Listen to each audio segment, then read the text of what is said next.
capítulo 10, versículo 1.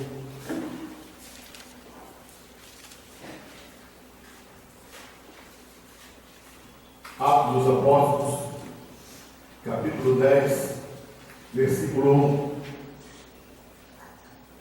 Amém, igreja? Amém. Diz assim: havia em Cesareia um homem por nome Cornélio, centurião da corte chamada italiana. Podeis sentar.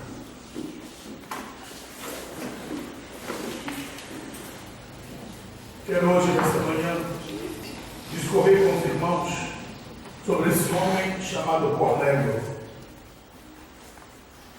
e aprender com a vida que esse homem teve de busca da pessoa de Deus. Todos nós temos diante de nós a responsabilidade de decisões. Deus, ele se revela de maneira linda, tremenda, maravilhosa para todos. Porém, a grande questão é: poucos são aqueles que têm de fato se entregue na busca pelo Senhor. A diferença que se faz hoje de homens e mulheres com grandes experiências com Deus e de crentes inativos à noite é a entrega, é a busca. Eu tenho dito e repito, amados, Deus não tem prediletos e tem preferidos. São, na verdade, aqueles que preferem Deus é que faz a diferença. Aqueles que escolhem ter o seu tempo com o Senhor é que vai viver uma vida mais profunda. Quantos têm vivido a vida medíocre, pobre espiritual, sem entendimento, sem crescimento, sem desenvolvimento? E a culpa não é de Deus, não é do pastor. A culpa é a ausência de entrega, a ausência de busca, a ausência de dedicação. Cornélio é o homem pelo qual, em todos os contextos onde os ventos eram contrários para o encontro dele com Deus, e ele, na sua sede intensa por Deus, teve um encontro maravilhoso com o Senhor. E é sobre isso que eu quero nos falar nessa manhã.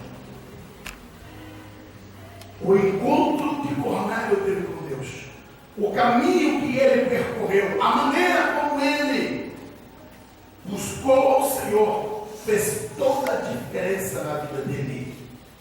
Vou pedir para você permanecer com a tua Bíblia aberta. A Bíblia está dizendo aqui que havia em Cesareia um homem por nome Cornélio. Cornélio era um cidadão romano. A Bíblia diz que ele era um centurião. Significa que ele era chefe de 100 homens. Tinha 100 homens debaixo da sua autoridade. Mas a Bíblia também diz aqui que ele era centurião da corte chamada italiana. O que era uma corte? A corte era uma composição de 600 soldados, que era, na verdade, 10% de uma legião.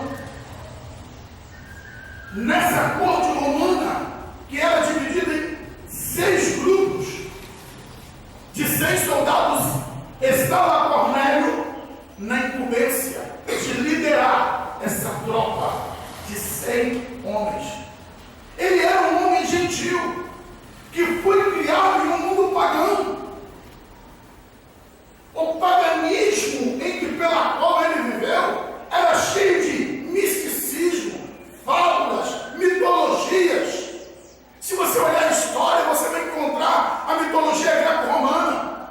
Quantas lendas, fábulas que envolvem e que até hoje tem enganado tantas pessoas que estão presas dentro das filosofias, ideias e conceitos gregos-romanos.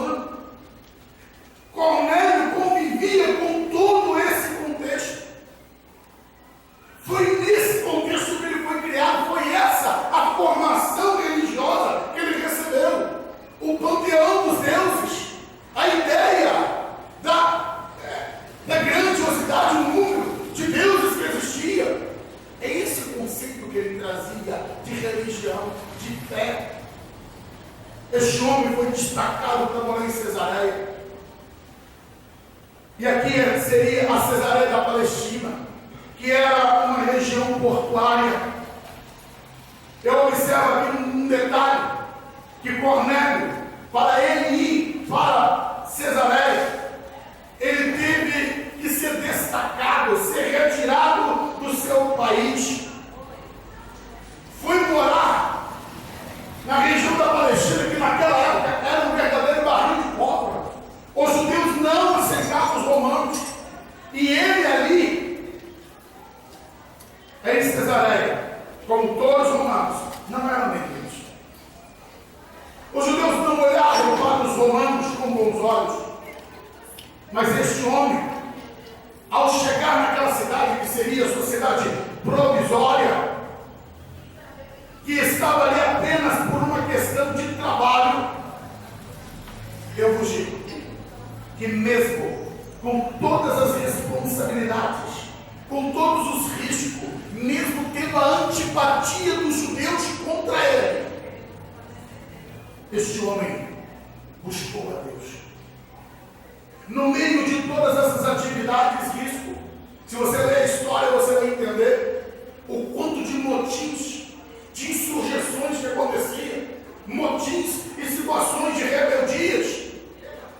Um centurião estava sempre em alerta pelo grande índice de rebeliões que se levantava e de confusões que eram ali evocadas dia após dia.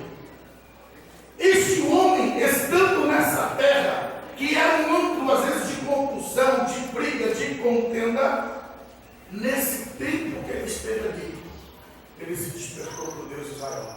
Um estrangeiro que estava na Palestina, que começa a se despertar no seu coração por Deus. De alguma forma, não sabemos como, Cornélio passou a ter um interesse por Deus. Apesar de todas as dificuldades da religião judaica, algo nela atraiu Cornélio. E a Bíblia diz então que Cornélio passa a viver uma vida com Deus, apesar da deficiência dos judeus em apresentarem o Deus deles. Eu olho para esse texto e vejo, querido, quando alguém tem sede de Deus, quando alguém está com sede do Senhor, ninguém vai atrapalhar com a caminhada de fé. Eu vejo muitas pessoas se complicando na caminhada. Eu não posso caminhar com Deus, eu não posso caminhar com a igreja, porque fulano fez, Beltrano fez, fulano aconteceu. Este homem, se ele olhasse para a confusão da religião judaica, estava lá os fariseus, saduceus, essênios, zelotes, um monte de grupo, uma religião dividida, complicada, cheia de intriga, um grande problema político que envolvia, e ele como soldado romano gentil, olhando para tudo aquilo, teria todos os motivos para dizer: esse Deus eu não quero. Mas ele passou por cima dos embaraços humanos para poder ter uma relação com Deus. Igreja do Senhor, nós estamos vivendo um momento difícil, complicado. Você olha para um lado, você vê a igreja A vivendo dessa forma, igreja B dando escândalo, igreja C fazendo coisas absurdas, a igreja D está pregando coisas que são antibíblicas. E aí o que você faz? Murmura? O que você faz? Apenas vai ficar dando ibope para essas coisas? Você se afasta do Senhor? Deixa de buscar a Deus? Queridos, Cornélio nos ensina um caminho. Mesmo quando a religião está falida, há um Deus que não vai falir nunca. Há um Deus que continua sendo Deus, mesmo quando os homens estão vivendo erro, mesmo quando os homens não têm seriedade em apresentar Deus. Você pode encontrá-lo se você buscá-lo de todo o coração. Não há desculpa para crente viver uma vida medíocre, apoiando-se no erro de outros. Porque Cornélio aqui não tinha formação religiosa cristã, nem judaica, mas ainda assim, este homem teve um encontro com Deus. E havia nele uma sede, havia nele um clamor, que ele dizia: eu quero mais, tem que ter mais que isso.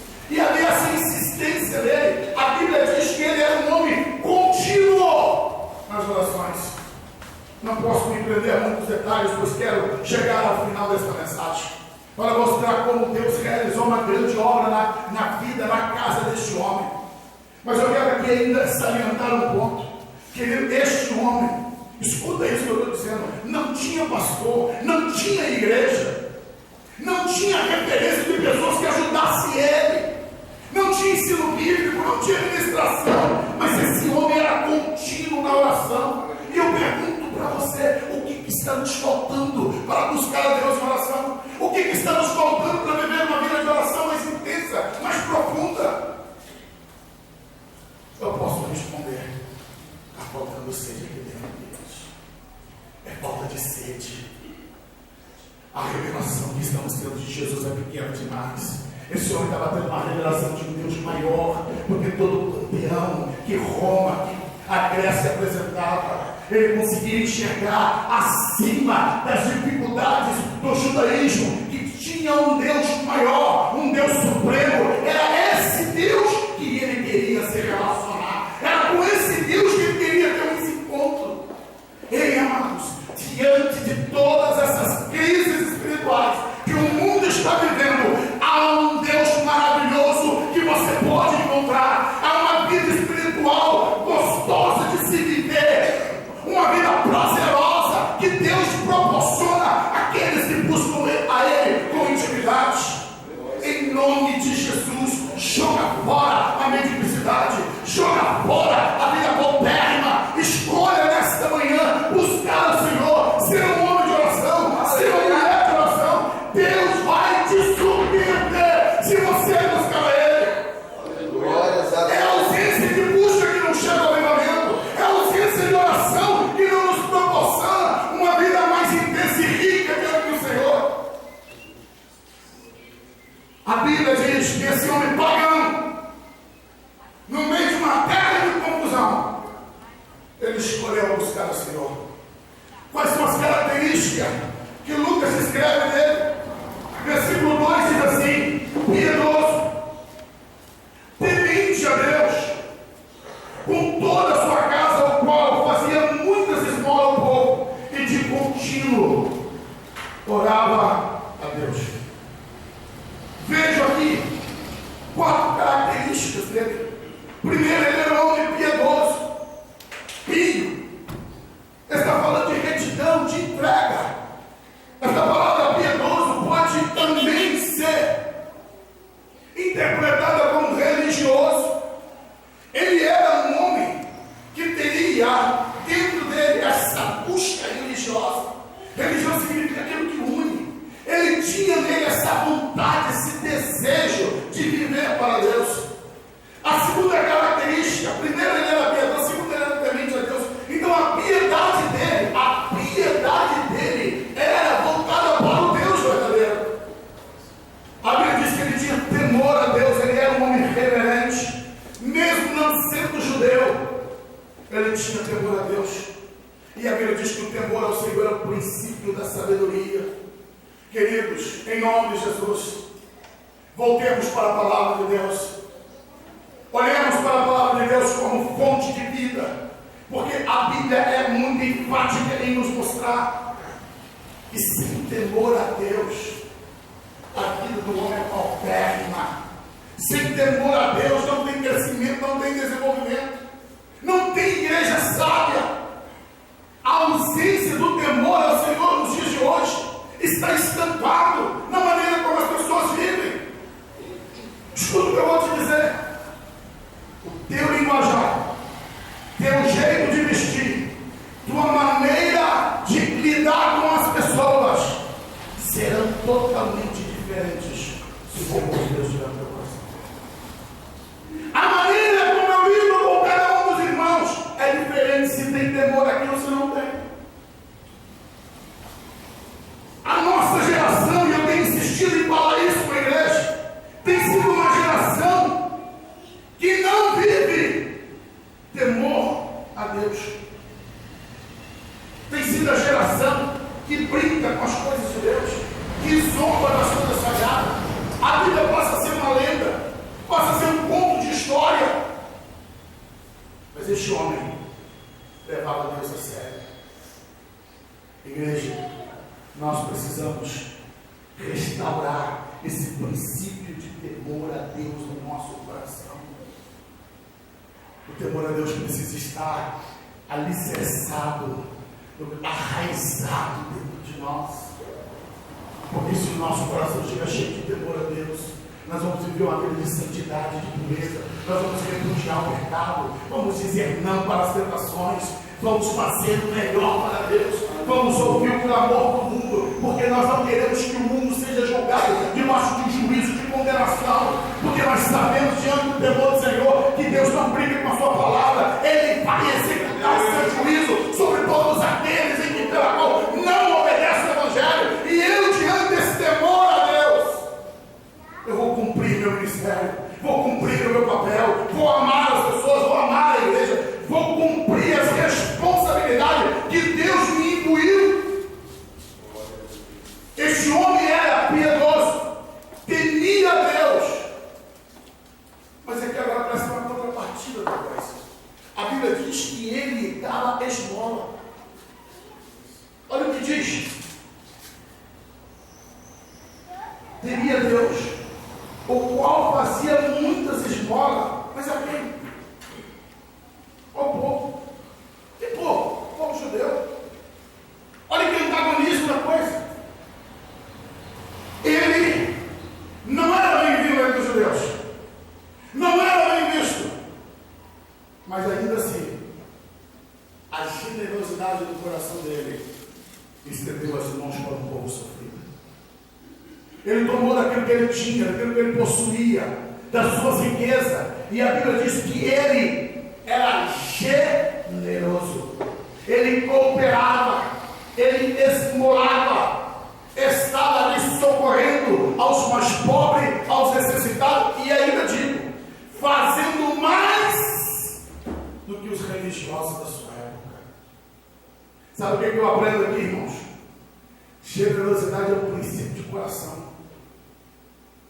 É um princípio que está dentro do teu interior. E que ou você desenvolve ou você mata ele. Tem muitas pessoas que dizem: não, pastor, eu não sirvo, eu não ajudo, porque fulano é assim, é assado. Queridos, Cornélio teria todos os motivos para dizer: esse povo não, eu só estou aqui por princípio militar de trabalho, mas não vou me misturar, problema deles. Se está enfrentando essa miséria, problema deles, eles que o Deus deles, eles que erraram, ninguém mandou ele cometer os erros deles. Mas não, esse homem, mesmo sendo ele gentil, o temor de Deus ao coração dele levou ele a buscar trazer socorro para aqueles necessitados que estavam em volta dele. E ele fez isso com amor. Pastor, como é que o senhor pode dizer isso?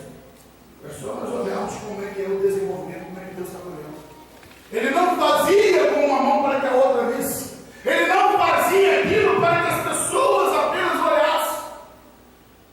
Ele estava fazendo porque seu coração era generoso, piedoso, temente a Deus, generoso, contínuo em oração.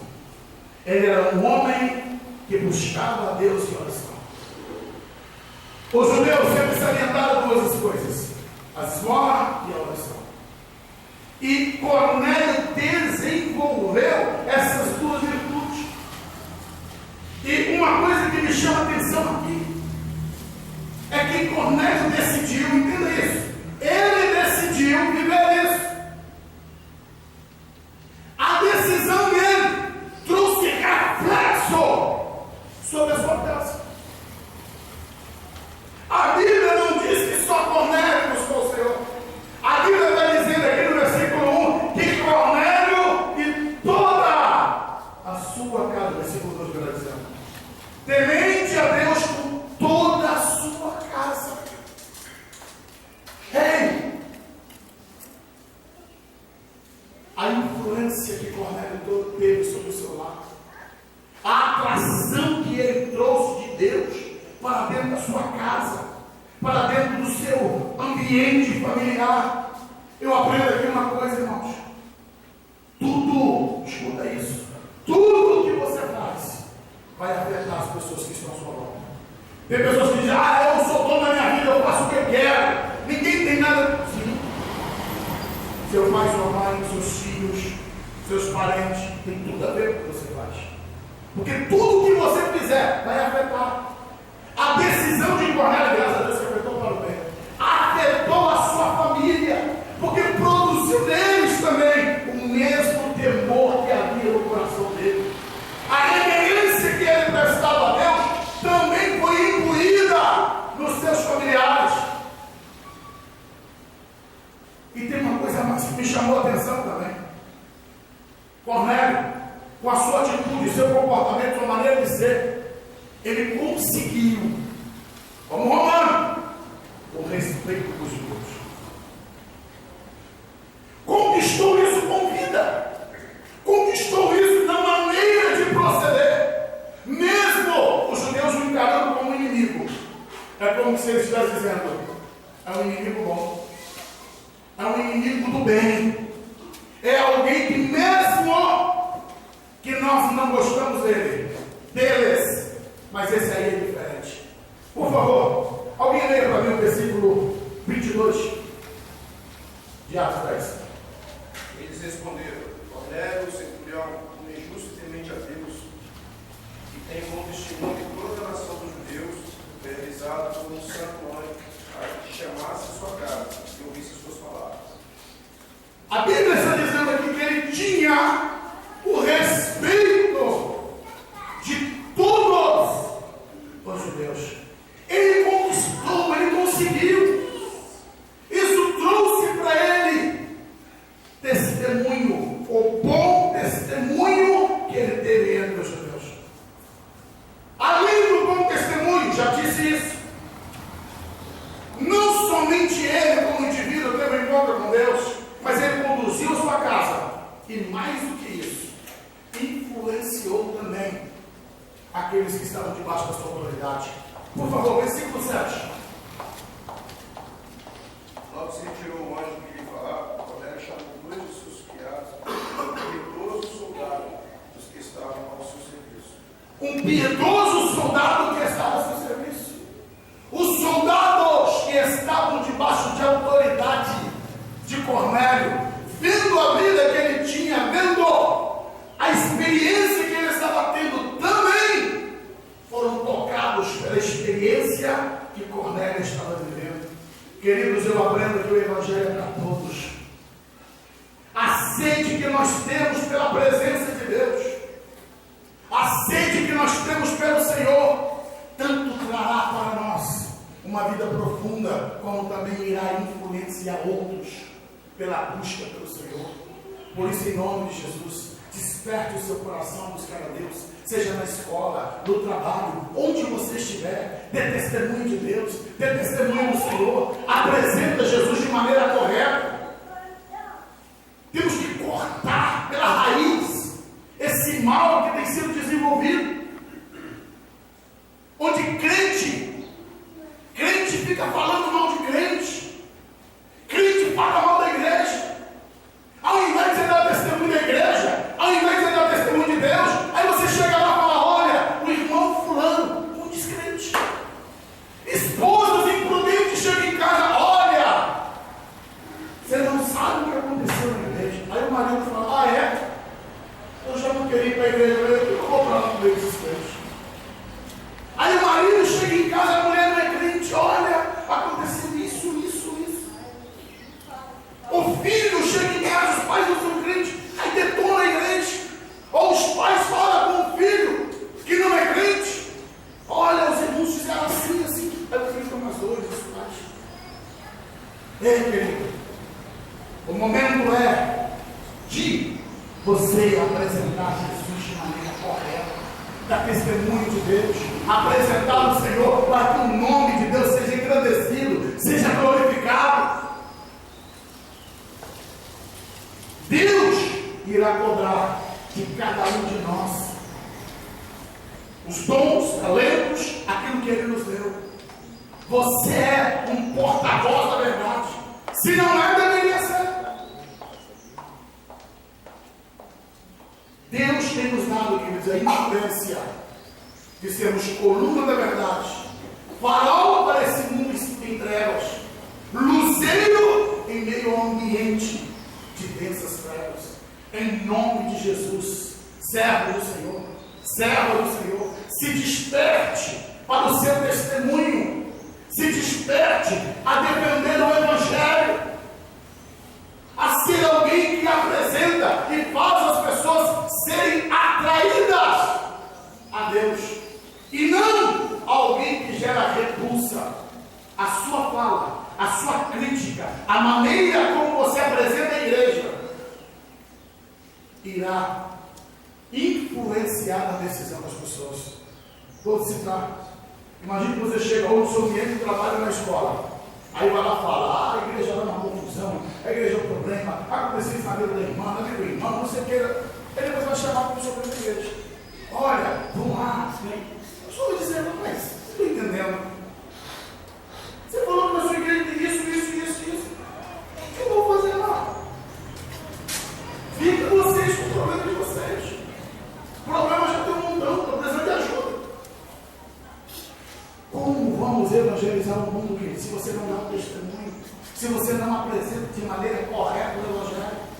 Cornélio foi alguém que, mesmo sem ter uma experiência, vamos dizer, pautada e embasada na palavra, mas ele tinha uma experiência pessoal e individual que levava ele a testemunho da glória de Deus. Mas ele tinha uma característica: era um homem que temia Deus, como chorava, era piedoso, era generoso. Vamos avançar. O versículo 3, a Bíblia diz assim: este, quase a hora nona,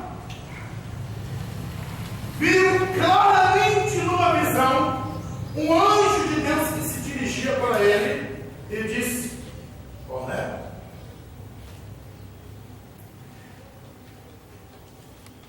Hora nona, 3 horas da tarde. Deixa eu puxar aqui um pouquinho, apertar um pouquinho mais a igreja. Ele era um homem centurião, era um homem que tinha inúmeras responsabilidades, mas tinha tempo para dar. Tem tempo para Deus, não tem tempo para Deus. E essa desculpa nossa que não tem tempo para Deus, queridos, isso daí não cabe mais para o Senhor. Porque todo dia ele te dá 24 horas, nem um minuto a mais, nem um a menos. Ele dá 24 horas para todas as pessoas, todos os dias. Você tem lá no seu caixa zerado, 24 horas. Agora, como você administra isso aqui vai fazer a diferença. Como você está conduzindo o teu tempo é que vai definir você com o seu tempo com Deus. Às 3 horas da tarde, esse homem tem 2 características. Uma, ele está orando. 2, ele tem jejum. Vou te perguntar: qual foi a última vez que você jejuou? Há uma grande perda da igreja, porque a teologia moderna diz que não precisa mais jejuar. A teologia moderna, os crentes modernos dizem: não, jejum é coisa da lei, jejum é coisa do passado. Crente de hoje não precisa jejuar assim. Sim, se você não jejuar, pode ter certeza, você vai ser um crente raquítico. Jesus disse que essa caça de demônios só sai com jejum e coração. Jejum te alinha com a vontade de Deus. Jejum é o momento que você está sacrificando a carne. É o momento que você está ali colocando os teus desejos, suas aptidões. Sua domínio. Você está colocando a carne no lugar dela, debaixo de comando, debaixo de autoridade. Mas se você não consegue controlar nem o seu apetite, você vai se controlar diante das outras tentações. O jejum nos mostra que nós estamos em momento de abstinência alimentar para estar em momento profundo com Deus. Cornélio, nesse momento que está de oração e jejum às 3 horas da tarde, que nem era para ele, não seria, né, esse momento comum para ele devido ao seu horário, mas ele escolheu estar ali em oração. Entenda, oração é escolha. Estar com Deus é escolha. Ninguém mandou ele fazer isso. Não era uma situação, ele estava orando porque ele corria risco de morrer. Ele estava orando porque queria uma casa nova, queria voltar para Roma. Não, queridos. Ele estava apenas orando porque ele queria ter um encontro com Deus. É isso que está faltando na igreja. É você ir buscar o Senhor. Não é por causa de você querer um apartamento novo, você querer, né, um emprego novo. Não é porque você quer algo novo, é porque você quer Deus. Essa motivação que precisa ser arraigada no nosso coração. Eu oro porque quero estar com o Senhor. Eu oro porque quero ter uma vida íntima com Deus. Não é por causa daquilo, de coisas humanas que Deus vai me dar. E ele, naquele momento de oração, ele viu um anjo de Deus. Deus enviou um anjo aqui. E aquele anjo chega e chama ele pelo nome. Cornélio. A Bíblia diz que ele se atemoriza, se assusta com aquele momento do mundo espiritual.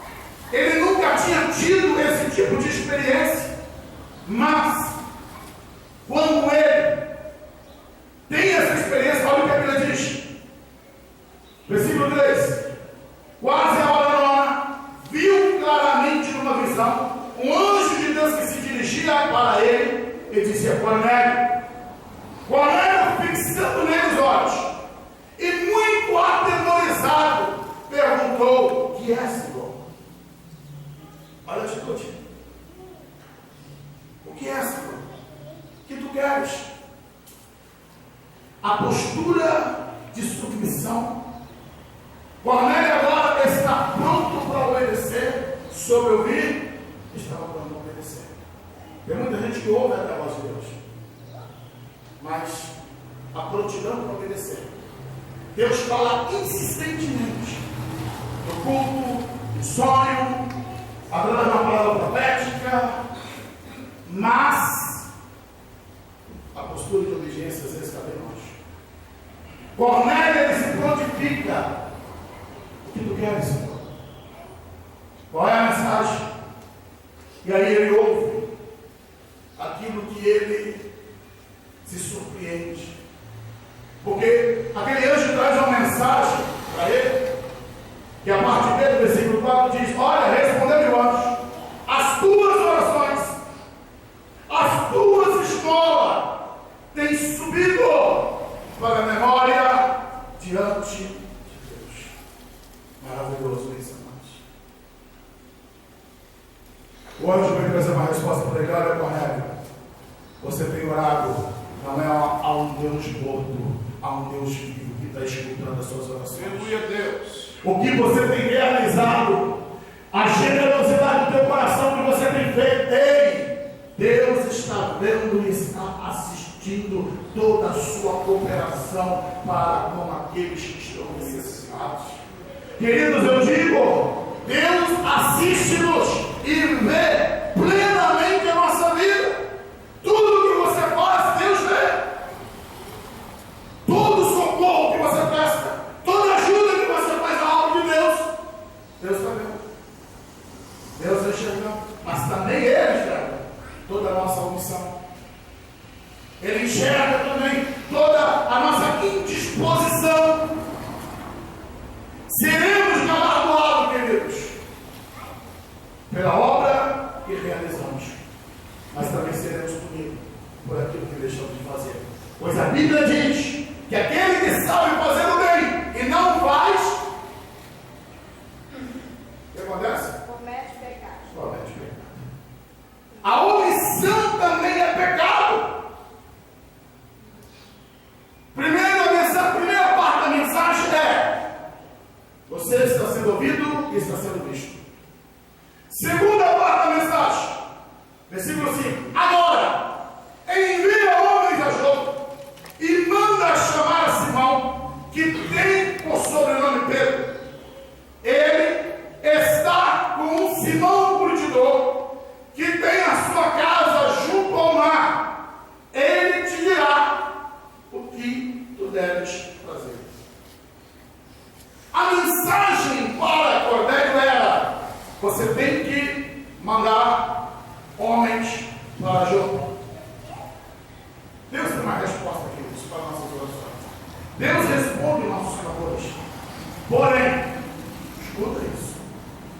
Tem coisas que você tem que fazer. Existem coisas que é você que tem que tomar partido. Deus respondeu a oração de Cornélio, sim. O que ele clamava? Senhor, eu quero mais de ti. Senhor, eu quero a tua revelação. Senhor, eu quero entender o teu propósito. E aí o Senhor tem que dizer, olha, vou te revelar tudo, mas porém, vai buscar Pedro. Se Cornélio não obedece, ele teria sido ouvido por Deus, ministrado por Deus, mas estaria sem a revelação da salvação. E é nessa etapa que muitos crentes estão parando. Eles clamam, Senhor, me dá a direção. Senhor, fala comigo. Senhor, eu quero buscar. Eu quero ser homem de Deus. Eu quero ser mulher de Deus. Aí Deus diz, ó, o caminho é esse. Você vai fazer assim, assim, assim. Obedece teu pastor, obedece teu líder. Mas esse é o e aí a pessoa não se submete à voz do Senhor e não cresce, não desenvolve. A parte que cabia a Cornélio, ele teria que ir em jogo, ele teria que procurar Simão e teria que trazê-lo para sua casa. Aqui tem uma questão: por que o anjo não deu tudo? Era mais fácil, né? No nosso ponto de vista, o anjo chegava bem liberado logo, tudo lá, é assim, tá abençoado, acabou. Por que Deus não fez isso? Sabe por quê, irmãos? Porque ele deu uma igreja na terra para cumprir essa missão. Os anjos desejaram e tentaram fazer isso, mas eles têm um limite. Tem um limite, porque Deus imbuiu a mim e você dessa responsabilidade. O ato de proclamar, de anunciar o evangelho é minha, é tua responsabilidade. Não adianta a gente orar, Senhor, envia teu anjo, sim. Mas ele pode até enviar o anjo, mas Deus entregar é teu, é nosso. É por isso que foi dada a ordem para buscar Pedro.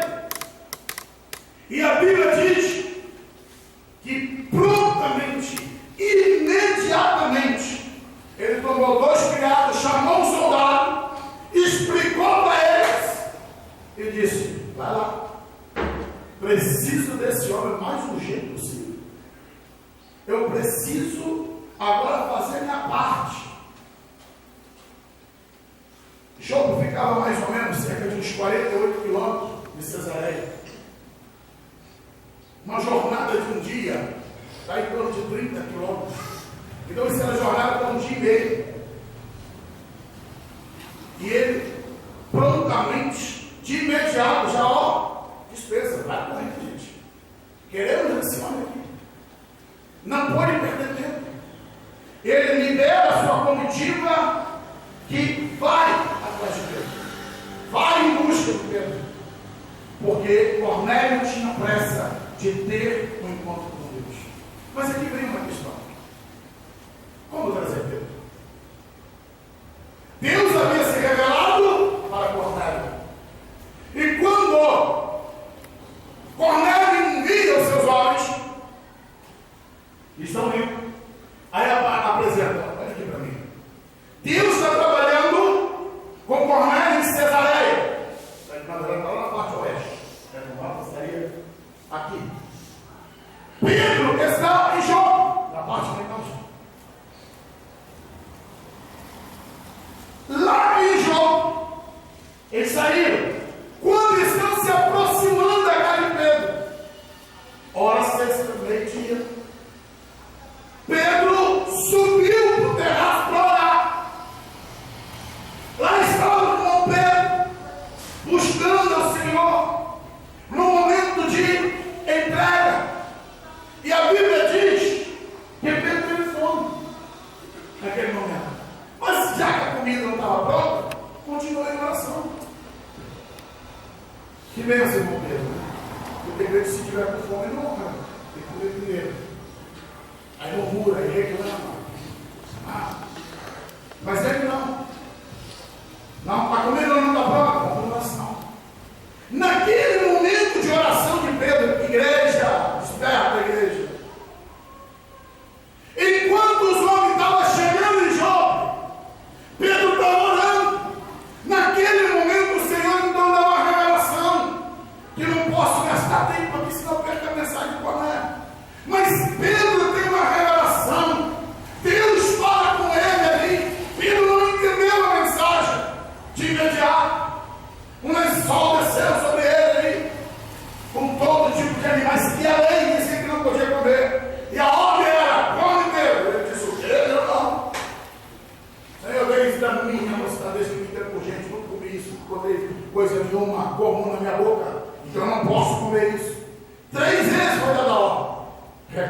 vai dar certo.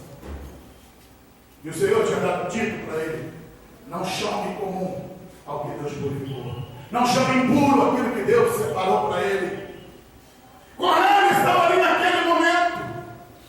Passou a revelação aí. Deus fala para ele: olha, Pedro, está vindo 3 homens aí para te buscar. Levanta-te. Pode ir com eles. Sou eu que liguei. Uma ponta Deus está falando com o Cornélio. Na outra ponta, a igreja está ouvindo Deus e cumprindo a missão que Deus determinou. Escuta, igreja. O mundo está lá fora clamando por Deus, desesperado, querendo ter um encontro com o Senhor. Ali está postada ali no mural da igreja judeus que estão em busca do Senhor, muçulmanos que estão sonhando com Jesus. Deus está fazendo a parte dele. Deus está mexendo lá no mundo pagão. Deus está mexendo no mundo das pessoas, está fazendo elas terem sede. Mas o problema é que está faltando Pedro orando. Está faltando uma igreja que está ouvindo Deus para ir até essas pessoas, para ir com elas, para anunciar, para falar, para esclarecer. Está faltando homens e mulheres que estejam ouvindo Deus dizendo: olha, eu estou te enviando pessoas para você transmitir. Quantas pessoas que Deus colocou no teu caminho para você ter uma palavra de Deus para elas? Quantas pessoas que Deus enviou para você e por motivo de você estar desligado, desconectado, não transmite o conselho do Senhor, não dá resposta de Deus para a vida dessas pessoas. Amados, é tempo de nós falarmos o caminho de Pedro. Está com fome, vá para a oração. Vá para a oração. A coisa não saiu do jeito que queria. Aquilo lá já seria orar para sentar na mesa, mas não saiu do jeito que era para estar. Então vai orar. Vamos buscar Deus. A Bíblia diz que então Pedro convida os homens, eles passam a noite, eles passam o restante do dia com Pedro ali. No outro dia, saem cedo para a casa de Cornélio. E aqui, amados, é o ponto ápice dessa mensagem. Mas, um dia e meio de caminhada, para chegarem à casa de Cornélio, a Bíblia diz que Pedro, em obediência ao Senhor, mas também na maturidade espiritual, tomou 6 irmãos que estavam com ele ali e conduziu. Já vai comitiva agora. Chegou 3, saíram 10.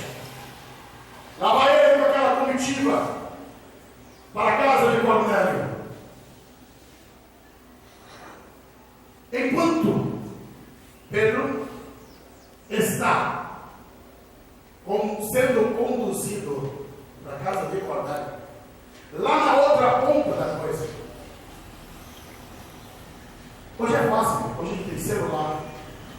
Nós temos as redes sociais. É fácil se comunicar. Naquele tempo não tinha nada disso. Eram mensageiros que iam enviar. E nesse momento aqui, Cornélio não tinha notícia do que é que estava acontecendo em Jope, não.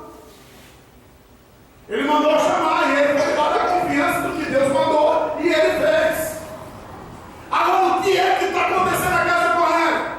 A Bíblia diz que Cornélio ajuntou sua parentela, seus amigos. A Bíblia diz aqui no versículo 24: no dia imediato, chegaram a Cesareia. Cornélio estava esperando, tendo já convidado seus parentes e amigos mais íntimos. A casa estava cheia. Expectativa diante de Deus. Um homem que creu que Deus falou com ele e que Deus iria cumprir. E se ele tivesse negado? Imagina agora os 3 chegarem ali sem Pedro: olha, vamos que não. O homem falou que não ia para cá de soldado porque ele é judeu. Você é gentil, então ele não aceitou o convite, não, Cornélio.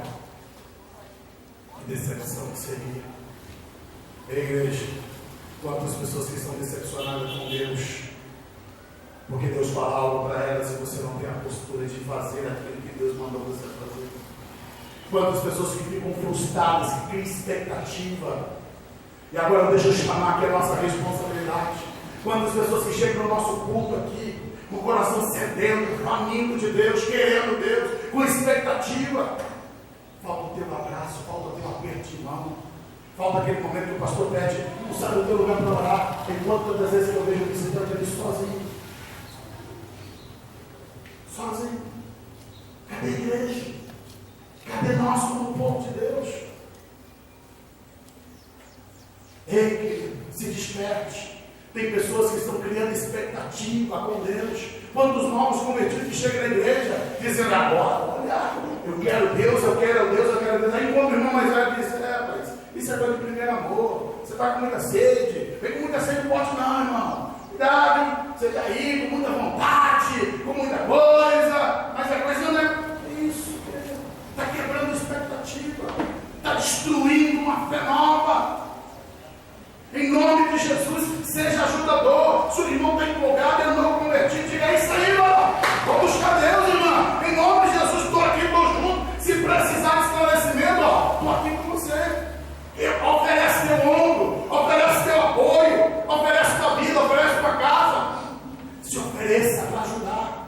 Pedro foi o homem que deixou Jope. E lembrando, isso aqui já é outra mensagem. Jope estava vivendo avivamento. Jope era o local onde Deus bradou naquele local e Pedro estava lá em um momento de glória.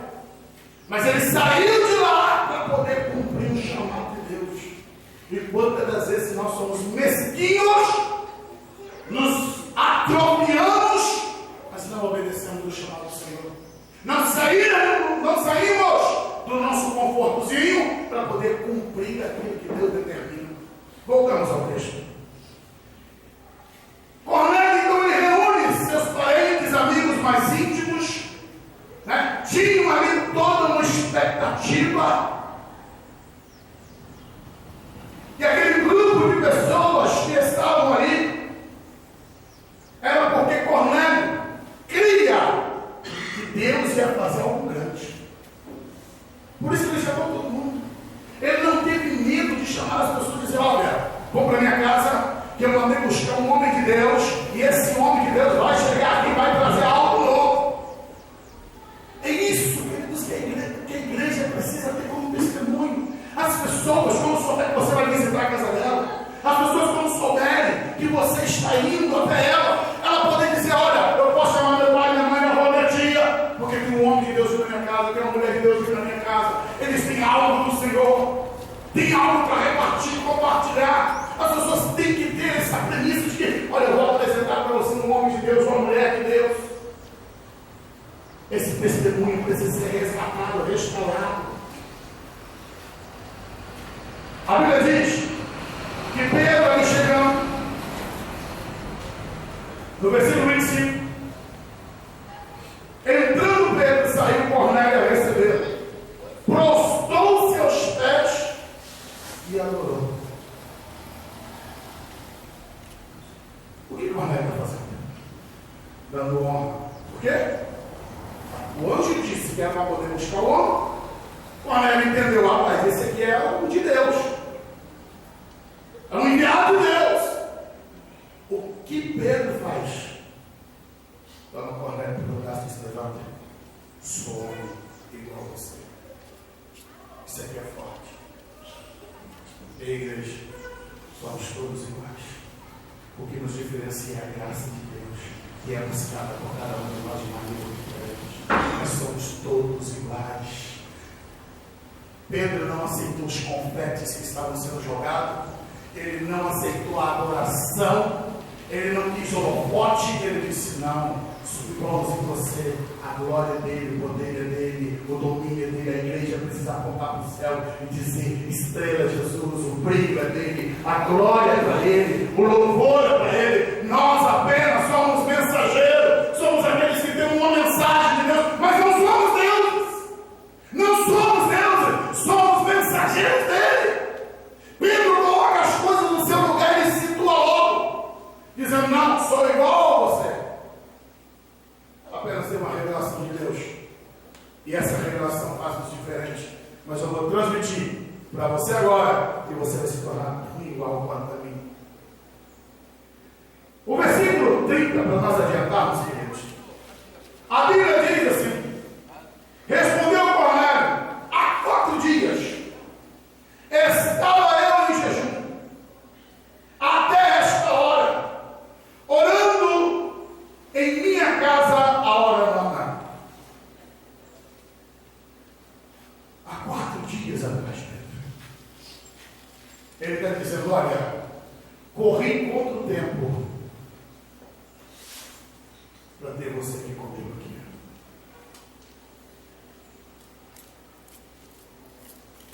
Não tive você antes, porque não tinha como, mediante o tempo, trazer você aqui. Mas, assim que pude, já estou com você aqui dentro. Há 4 dias atrás eu tive uma revelação. Obedeci o que Deus mandou, é por isso que você está aqui. E aí, amados, o versículo 34. Pedro, quando ele toma a palavra, ele diz, aí, abrindo Pedro a boca, disse, na verdade reconheço que Deus não faz acepção de pessoas. A primeira mensagem que Pedro está transmitindo, porque Deus tinha falado com ele lá em João, Deus tinha falado com ele, não chame impuro aquilo que Deus purificou. Ele está dizendo, olha, Deus não faz acepção de pessoas. O judeu fazia separação do gentil. Gentil é imundo. Gentil não serve. Só o judeu tem aliança. Agora ele chega na casa de Cornélio e diz, eu agora entendo. Pedro foi ministrado. E ele está dizendo, Deus não faz acepção de pessoas. Deus trata todos nós como iguais, igreja do Senhor. Se você entender isso, que Deus não faz acepção de pessoas, você vai viver uma vida profunda. Você pode vivenciar momentos esplendorosos diante de Deus, porque Deus não faz acepção. Deus trabalha com todos. Deus não despreza você por causa de defeito, por causa disso, daquilo outro. Não, Deus trabalha com todos. Agora todos aqueles que chegam diante dele, ele acolhe, ele tem um ofício, ele tem um propósito, ele tem um trabalho para realizar. Só depende de você. Só depende de você dizer, Senhor, eis-me aqui, trabalha, Senhor, através de mim. E Pedro tomando essa entrada de que Deus não faz acepção de pessoas, ele começa então a transmitir a palavra, falando para aquele homem a respeito do Senhor. E aí, no momento que Pedro está pregando, ele é interrompido pelo próprio Deus. Pois a Bíblia diz que quando Pedro, no versículo 38 diz que Deus ungiu Jesus de Nazaré, com o Espírito Santo e poder, o qual andou por toda parte, fazendo bem, curando todos os oprimidos do diabo, porque Deus era com ele. Enquanto ele discorre a respeito do Evangelho, o versículo 44 diz, dizendo Pedro, ainda, essas palavras, significa o sermão não acabou, a pregação não tinha findado, ele ainda não tinha encerrado o sermão. A Bíblia diz aqui, caiu sobre eles o Espírito Santo. Aleluia, Senhor Deus. Todos que ouviram foram tomados pelo poder do Espírito Santo. O que eu entendo aqui, queridos, não é a manivelação pastoral, não é a manivelação do ministério de louvor. O que vai fazer cair o Espírito Santo, seu coração sedento de caminho. Se queremos avivamento, tem que ter coração sedento. Se queremos ver o mover de Deus, tem que ter coração que esteja ardendo por isso. Aquela plateia estava faminta, quem estava pregando, ele estava ali. Eu quero Deus, eu quero Deus, eu quero Deus. E naquele momento que Pedro ainda pregava, Deus então abre as janelas do céu e derrama do seu Espírito sobre todas aquelas pessoas. Do ponto de vista ímpio, do ponto do Senhor separado para ele a partir daquele momento, o Espírito Santo vem sobre ele e eles começam então a manifestar ali a presença do Espírito Santo. Começam a falar em línguas, são tomados pela glória do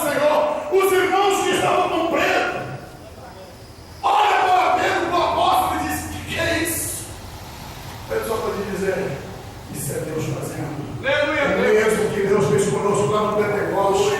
O mesmo que o Senhor realizou, Deus continua agindo da mesma maneira, agora só que é diferente. Isso aqui é em casa de gentil, isso aqui é em casa estranha, terra estranha. Deus também está derramando seu Espírito sobre pessoas que, ao ponto de vista nosso, não eram merecedores, não poderiam receber. Não é pelo mérito meu e nem teu, é pela graça que Deus derrama o seu Espírito sobre a nossa igreja. Deus quer nos despertar. Quando você decide buscar a Deus, Deus te marca com a glória dele. Tem algo mais? Quem é que é o personagem principal desse texto? Cornélio. A Bíblia descreve ele piedoso, temente a Deus, generoso, um homem que orava. Mas quando a Bíblia está dizendo que o Espírito Santo vai derramar sobre quem? Só sobre Cornélio? Não. Sobre todos aqueles que ele convidou. Sobre todos aqueles que estavam ali na sua casa. Por que, amados? Porque eles também estavam com a sede. Eles foram influenciados por Cornélio. E agora Deus estava manifestando sobre todos. É isso que Deus quer fazer. Deus quer usar você como ponto inicial do avivamento que Ele quer trazer. Deus quer começar a carreira da tua vida. Tudo começou com Cornélio. Tudo iniciou com ele. Aí a casa dele, os parentes dele, os amigos dele também foram tocados e tomados pelo Espírito Santo. Todos passaram a magnificar o nome do Senhor. O versículo 46 diz: pois os ouviram falar em línguas e engrandecer a Deus. Um avivamento ocorreu ali em Cesareia. Deus estava derramando a sua glória. Deus estava manifestando o seu poder sobre toda a carne. O maior presente que a igreja recebeu do Senhor é o Espírito. O maior presente que você pode receber hoje é a presença do Espírito Santo sobre você. Aquele dia foi um dia de milagre. Por quê? Porque nós tivemos ali conversão. Eles se entregaram ao Senhor. Houve batismo com o Espírito Santo. Grande derramamento do Espírito Santo sobre todos que ali estavam. Depois daquele derramamento, Pedro então ele levanta a voz e diz: ei, congregação do Senhor, tendo o Espírito Santo sendo derramado sobre vocês, não posso eu me objetar de batizá-los em água. E a Bíblia diz então, versículo 48, mandou que fossem batizados em nome do Senhor Jesus.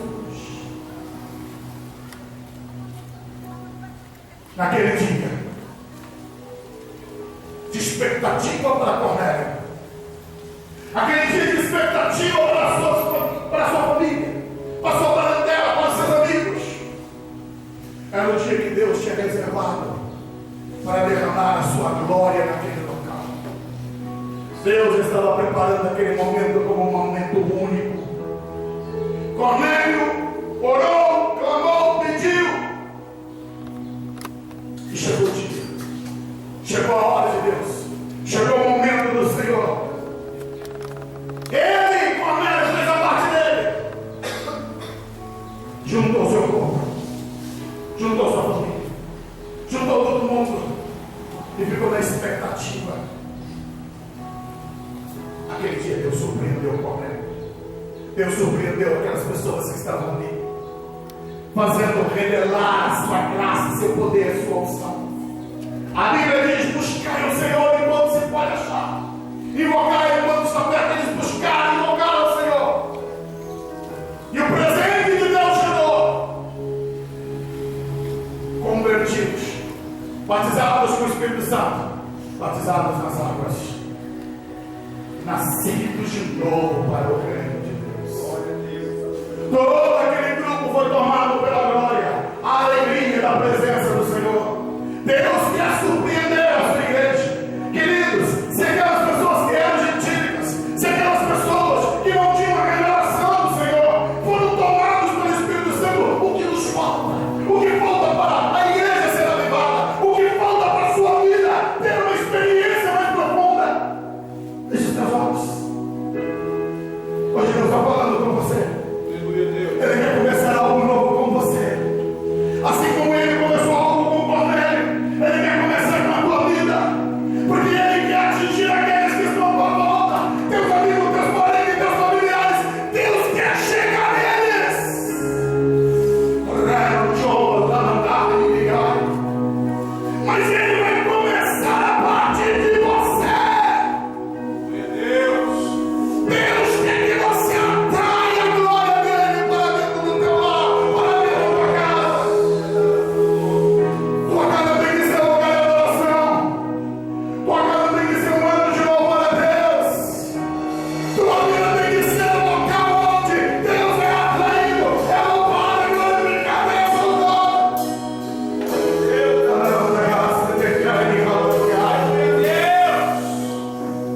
Você tem algo na tua